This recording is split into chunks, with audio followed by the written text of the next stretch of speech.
High commissioner ছিল বাংলাদেশের, সেই হাই কমিশনারের অফিসে ভাঙচুর করেছে।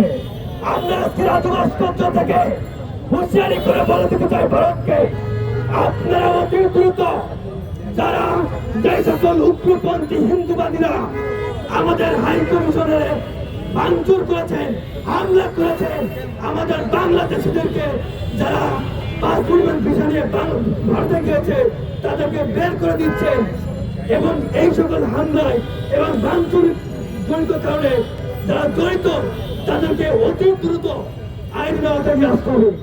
যদি আপনারা এই হাই কমিশনে ভাঙচুরে যে সকল উগ্রবাদীরা জড়িত তাদেরকে যদি আইনের আওতায় না নিয়ে আসেন, আমাদের বাংলাদেশের যে গুলশনে ভারতের এম্বাসি রয়েছে, আমরা এম্বাসি কিন্তু ঘেরাও করব এবং ভারতে বাংলাদেশের কোন জনগণের বাংলাদেশের কোন এম্বাসিতে যদি ভারতের উগ্রপন্থীরা হামলা করে তাহলে ছাত্র জনতা ভারতের অস্তিত্ব এই বাংলার মধ্যে রাখবে না, ইনশাল্লাহ।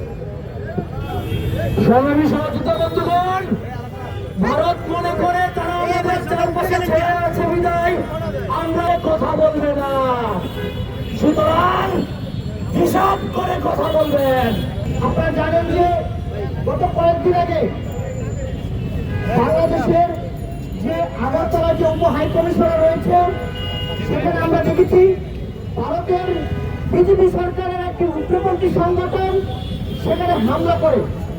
আমরা স্পষ্ট জানি যে আন্তর্জাতিক যে ভিয়েনা কনভেনশন রয়েছে সেই কনভেনশন অনুযায়ী কোন রাষ্ট্রের কোন দূতাবাস কিংবা হাই কমিশনে কোন দেশ হামলা করতে পারে না। এমনকি সেই দেশে যদি যুদ্ধ চলে তখন আপনি দেখবেন সেই দেশে যে সকল এম্বাসিগুলো রয়েছে, দূতাবাসগুলো রয়েছে, সেখানে কিন্তু কখনো হামলা হয় না। কিন্তু ভারতে এরকম স্থিতিশীল অবস্থায় বাংলাদেশের যে উপ হাই কমিশনে যে হামলা করেছে, এটা বাংলাদেশকে স্বাধীন সার্বভৌমত্ব রাষ্ট্র, এই স্বাধীন সার্বভৌমত্ব রাষ্ট্রের জন্য এটি একটি হুমকি হিসেবে আমরা দেখছি। আমরা দেখেছি যে পশ্চিমবঙ্গের যে মুখ্যমন্ত্রী মমতা বলেছে বাংলাদেশে নাকি শান্তিরক্ষী মিশনের বাহিনী পাঠানো উচিত। আমরা মমতাকে স্পষ্ট বলতে চাই, আপনার নিজের ঘরের অবস্থায় তো ঠিক নেই। ভারতের বিভিন্ন অঙ্গরাজ্যে আমরা দেখেছি সংখ্যালঘুদের উপর কিভাবে নির্যাতন চালানো হয়, কিভাবে নিপীড়ন চালানো হয়। আমরা আপনাদেরকে বলবো আগে আপনাদের ঘর ঠিক করেন। আমরা ভারতকে বলতে চাই, আমাদের একজন বলেছে বাংলাদেশের বর্ডারে যেমন ভারত রয়েছে তেমনি ভারতের বর্ডারে কিন্তু চীন, পাকিস্তান সহ অন্যান্য রাষ্ট্র রয়েছে। আপনারা যদি আমাদের সাথে বৈরী আচরণ করতে থাকেন তারা অন্যান্য সীমান্তে কিন্তু তারাও কিন্তু তাদের জায়গা থেকে প্রতিবাদ করবে।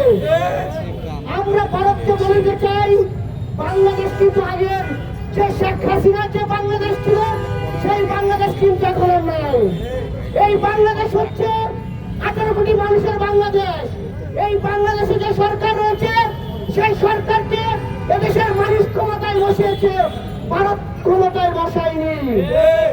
আমরা ভারতকে বলবো আপনারা আওয়ামী লীগের কাছে যে প্রভু এবং দাসের যে সম্পর্ক ছিল বর্তমানে সেই সম্পর্ক আশা করা আপনাদের কোনোভাবে উচিত হবে না।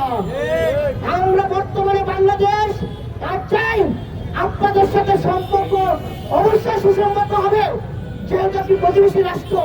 কিন্তু আপনারা যদি আওয়ামী লীগের মতো ভেবে থাকেন যে বাংলাদেশ আপনাদের আগের মতো গোলামি করবে তাহলে আপনাদের চিন্তার পরিবর্তন আনতে হবে। আরেকটি বিষয় আমি কথা বলে শেষ করবো।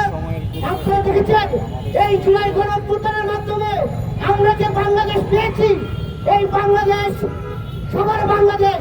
এই বাংলাদেশে কোনো বৈষম্য চলবে না, এই বাংলাদেশে কোনো দুর্নীতি, লুটপাট, কোন ধরনের দখলদারিত্ব চলবে না। আমরা একদিকে দেখছি বর্তমান অন্তর্বর্তীকালীন সরকার একটি নির্দিষ্ট ছাত্র সংগঠনকে প্রায়োরিটি দিচ্ছে, অথচ এই জুলাই গণঅভ্যুত্থানে অন্যান্য সকল ছাত্র সংগঠনগুলো তাদের জীবন বাজি রেখে রাজপথে নেমেছিল, জীবন দিয়েছিল, কিন্তু তাদেরকে কিন্তু ওইভাবে মূল্যায়ন করা হচ্ছে না। আমরা দেখছি যে এই বর্তমান সরকার যেভাবে রাষ্ট্র পরিচালনা করার কথা ছিল সেভাবে করতে পারছে না।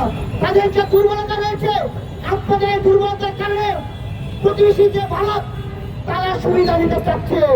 আমরা দেখেছি আওয়ামী লীগের এমপি মন্ত্রী কিংবা তাদের দূষণরা ভারতে পালিয়ে অবস্থান নিয়েছে।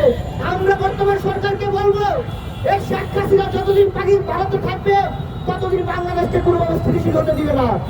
তিনি ভারতে বসে বাংলাদেশকে অস্থিতিশীল করার জন্য ষড়যন্ত্র করে যাচ্ছে এবং করে যাবে। তাই আপনাদের প্রতি আহ্বান থাকবে, এই সরকারের উচিত হবে ভারতের সাথে বাংলাদেশের বন্দি বিনিময় চুক্তি রয়েছে, যেহেতু শেখ হাসিনা নামে ইতিমধ্যে কয়েকশো হত্যা মামলার আসামি তিনি, তাকে অনতিবিলম্বে যে বন্দি বিনিময় চুক্তির মাধ্যমে তাকে বাংলাদেশে ফিরিয়ে আনতে হবে।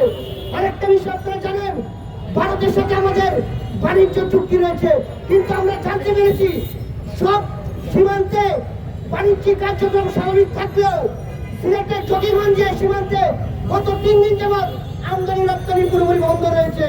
ভারত সরকারকে বলবো, আপনারা অনতিবিলম্বে তাকে